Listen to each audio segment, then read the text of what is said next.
Amin'izao fotoana izao moa zany dia vita ny ateniera nasional ny Tanora Marialy teto amin'ny diocèse-ny Tolagnaro izay natao tato amin'ny paroasin'ny katedraly. Nanomboka tamin'ny 8 Desambra ka hatramin'ny androany 12 Desambra. Ny antony nanaovana ny ateniera moa dia ho fanatsarana hatrany sy ampirobona ary koa anaovana jeritodika indrindra ny anaovana ny fifidianana ny bureau national. Nisy ihany koa ny formation leadership izay nataonay nandritra amin'izay fotoana izay ny aipanahany fikambanana vesansiana, ny fifampizarana isaky ny diocèse.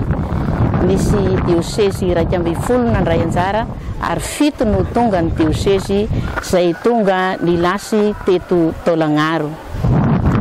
Ka akafaliana no anambarako amintsika fa vita soa tsara ny ateniera izay nataonay. Ny filoha voafidy moa dia Isako izay avy amin'ny diocèse Antananarivo. Ny vice-présidente moa dia ao amin'ny diocèse ny Hiosy. Ny vice-présidente manaraka faharoa ao amin'ny diocèse ny Atsiranana.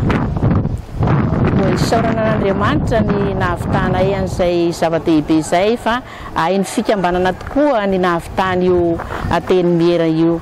Ary misaotra ny rehetra izay niombona nandray anjara nanampy anay tamin'izany nahambavaka zany na tamin'ny ara-pitaovana izany.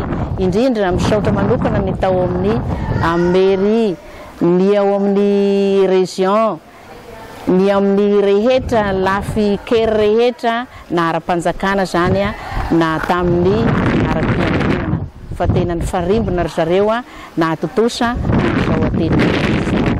Misaotra bevata izahay ho an'ny secrétaire général ny CEPAL izay tonga nanatrika an'ity fotoan-dehibe ity. Engane izy mba hanana ny fahasalamana hatrany, hahavita hatrany ny iraka izay ampanaoviny eveka azy ao amin'ny CEPAL. Misaotra ihany koa ny Monseigneur Vesara Kotzafy izay nampiatrano anay tamin'ity diocèse ity. Tsy eto toerana moa izy amin'izao fotoana izao fa misaotra anazy zahay fa tsy nahavita an'izao zahay raha tsy izy no nampandroso anay tato amin'ny diocèse Fort-Dauphin. Isaorana eto manokana ihany koa ny masera ato amin'ny Saint-Vincent de Paul izay nahafahanay nanao ny fivorena tato tamin'ny lafiny rehetra, ny trano, ny fitaovana. Dia engany Andriamanitra manakare-pahasoavana no hameno izay tsy ampy amin'izy ireo amin'ny fanabeazana isan-karazany ato na amin'ny sosialy, amin'ny klasmandry, amin'ny sekoly. Misaotra indrindra ihany koa amin'ny paroasy ny katedraly izay nandray anay ampitiavana. Engany mba hiroborobo hatrany ny finoana kristianina eto amin'ny paroasy ny katedraly, handroso hatrany ny fikambanana rehetra isan-karazany izay misy amin'ity paroasy ity. Misy ny firaisan-kina sy ny fifanampiana hatrany. Amin'ny mahazoky am-panahy nasional anay amin'ny Tanora Marialy Vesansiana eto Madagasikara dia misy hafatra ataoko antsika Tanora Marialy rehetra eto Madagasikara. Ainga avao tokoa no ataontsika izao amin'ny nahavitany ateniera izay nataontsika koa aoka ny mba samy hiezaka isaky ny diocèse amin'izay zavatra tapakatsika teto dia mba nihiroborobo ara-panahy, ara-tsaina, ara-batana, ara-piarahamonina.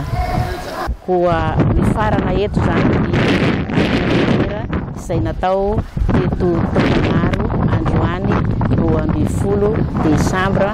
Misaotra antsika rehetra niara-ny farimbona engany mba hiroborobo hatrany ny fikambanan'ny Tanora Marialy Vesansiana. Piano.